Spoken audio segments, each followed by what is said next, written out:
ब्रेस्तारा सकाळी गोमेको भायर आशिल्ले गाडे सरकारी यंत्रणेन काडून उडयले। हे गाडे काडल्या उपरांत राज्यभर बरोच बोवाळ जालो।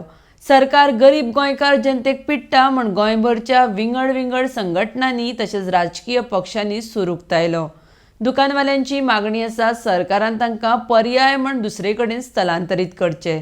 RDXGOA bureau report.